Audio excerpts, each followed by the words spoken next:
An SUV and sport, not exactly a match made in heaven. Nevertheless, many manufacturers try very hard. With few exceptions, Porsche, Macan Turbo, they fail miserably. They build these big, cocky elephants that talk more than they do. Well, Alfa Romeo with STELVIO QUADRIFOGLio promises sports paradise. So let's go, shall we? I do love the good old V8, especially from the Yankees. And the German 4-liter AMG is wonderful. But I'm sorry, what's sitting here is Italian goddess.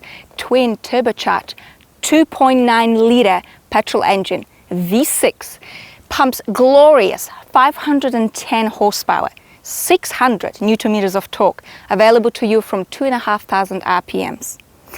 That's right. And in Germany, the castration process seems to be very common. Here, Italians, nah, what limitations, what restrictions? The top speed is 283 kilometers. And yes, this is still an SUV. So it's time to launch this big beast. Let's pop you into dynamic mode. 3.8 seconds. Oh boy, it's quick. And now you know why you need all-wheel drive system. Holy shit! It is so exciting. But you know what? This car actually is so planted during the launch control. I am more than impressed.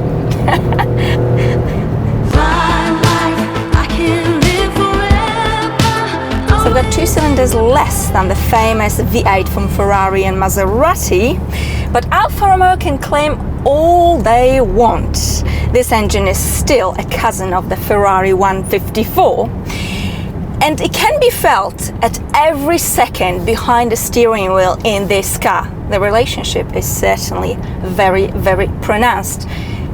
Anyway, I say we pass this little town, enough pussyfooting.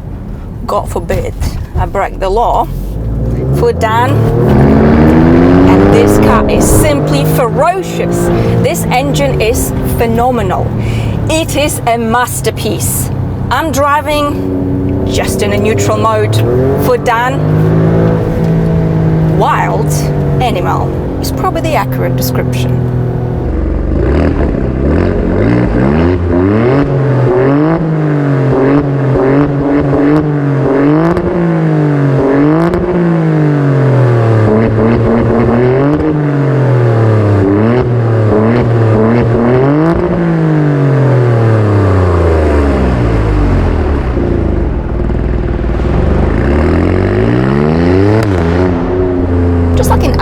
We've got a DNA system which allows you to change your settings of the suspension, gearbox and steering. Speaking of suspension, adjustable suspension does come as standard, which is a lovely gift from Italy. Now, we've got 4 modes. If you want to put a softer suspension setting, you can do that in the dynamic and race mode. Nice and confusing, or not, perhaps, because you can still afford to have this car in the dynamic mode with the softer suspension. It's not gonna lose its plot. Now, of course, race mode. What is certain is that the stability control is off, and you are in fact on your own in this mode.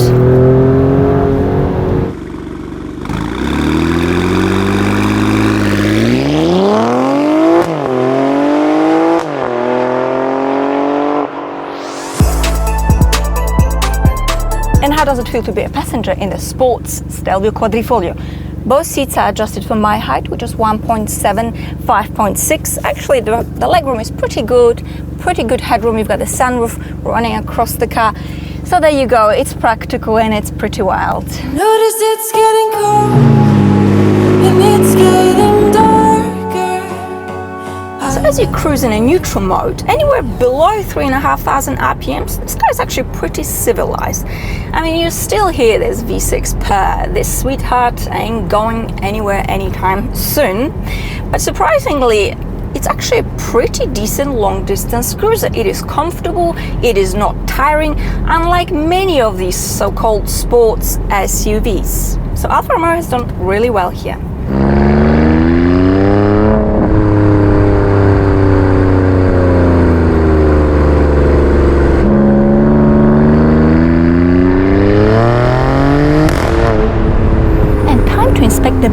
space. We've got 525 liters, so plenty. Easy access in and out, which leaves me very happy with the boot space. And probably thanks to the 8-speed automatic transmission, and I absolutely love it. Not often you see Italians completing their job. It is not unusual that they stop halfway through, but here I bet they spent a couple of siestas perfecting this gearbox because it is seamless. And why? Well, it uses the torque moment in a given gear without the need to chop down the gears. Its manners are simply impeccable. Whether you're upshifting or downshifting, there's no pulling, no hiccups. Another masterpiece from Alfa Romeo. So I've heard some people saying that the cabin of Stelvio Quadrifoglio is a little bit blunt. Well, ladies and gentlemen, blunt is a sugar-free, gluten-free, lactose-free vegan diet. Not this cabin, because this cabin has got plenty of character and it is absolutely actually lovely. The sport seats come as standard. You've got the leather and Alcantara, very comfortable, but when you decide to go a little bit more in a more aggressive manner, very good at cornering. Now I've got a steering wheel. Now the Alcantara and carbon fiber, this is an option. It's about £400, but I think it's a very good investment. After all, you are touching your steering wheel all the time you are behind the wheel. Now the paddle shifters, solid aluminium, nice and cool, and they are long, and I like this because in many cars the paddle shifters are very short, and as you turn and you need to upshift or downshift, oh well, good luck. You have to take your hands off the steering wheel, which takes the purpose away. Now, the quality of the materials is lovely. You've got this carbon fiber inlays, and you see the screen. It's actually quite a big screen. And what Alfa Romeo has managed to do is basically blend it with the entire interior, unlike some of the Germans. Just put the iPad on the dash. Not a very good look. Having said that, the bezel here is actually very thick. Not my favorite thing. And the system itself, well, let me just say, I've seen better ones, but you can plug in your Apple, iPhone and Android, and that solves the problem. Now I've got aluminium pedals, and all of you with the foot fetish, today is not your day. Now I've also heard some saying that the quality of the cabin is questionable. Really? I mean, where? Certainly this is not a Rolls-Royce quality, but this car is a premium car and it is priced as a premium car. In the USA, it starts from about 80,000 American dollars. In the UK, you're looking at 72,000 pounds. Of course, it's more expensive in Europe. It's probably the European Union gift in form of taxes, but that's okay. I suppose it's time to stop whinging and hit the road. Now, speaking of manners, the ride quality is actually okay, but it is certainly much firmer than in most SUVs. And whilst this was an issue for me in Stelvio Veloce, because it was just too firm. I mean, it's completely unnecessary to have such a firm suspension in a 2-liter car. Here, it is a must. And although the suspension and a lot of body parts are built from aluminium here, we still have the weight of 1.8 tons. 510 horsepower, it's a lot to handle. So what else is a must is a 4x4 system. But luckily there's no all-wheel drive overload, because in normal conditions 100% of your power is being sent to your rear wheels. The 4x4 here helps you with the grip, feel a little bit more confident and planned, and of course with the start. In terms of handling, it is simply superb. You are forgetting, in fact, that this is an SUV. The body doesn't roll on the corners. It just go through a roundabout very easily, as you can see.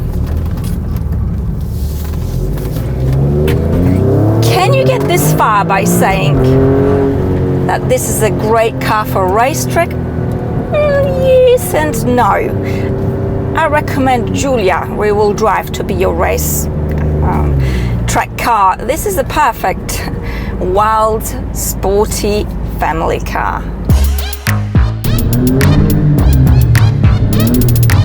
When it comes to steering, it is super quick, it is super precise, and it is super easy to cock it up and kill yourself and everybody else around you. I'm driving in a neutral mode, gentle turn, and this car just does exactly what your hands tell it to do, but you have to be awake to drive this car. That is for sure. Fun and games, that's all good, but what about the fuel economy? Well, when you're driving on a motorway, you're looking at about 12.5 litres, which isn't bad at all. As you trot around town, you're looking at about 15 litres. Unfortunately, an evening commute will cost you about 20 litres, but hey, we've got 510 horsepower. What do you expect? Now that we're on practicality, what about the visibility in this vehicle? Actually, it's pretty good. The rear window could have been bigger, but not. It's actually okay. You see everything there is to see. You've got this massive mirror, very helpful. Wind whistle, tire noise. I'll tell you, you will hear the engine first before you hear anything else. So, any bad points in this car? Nah, not really. This car is addictive. There's so many unsporty sports SUVs out there, but this really is a sports car on stilts. This is what I say. It is a wonders machine. It is a beautiful car to look at. It is one of the sexiest, if actually not the sexiest SUVs out there. And the way it drives, the way it takes your breath away, the way it makes you feel, it is unbelievable. And I absolutely blimmin' love it. I've waited for this car for a couple of years now. But here I am, came to Poland, and I was given this car. And a massive thank you to Alfa Romeo Poland, to Dorota and Rafał for lending this car. A big thank you to all of you for watching. I wish you a wonderful day, whatever that you're doing, and I shall see you all very, very soon. Bye. And I've got to be selfish now and do this.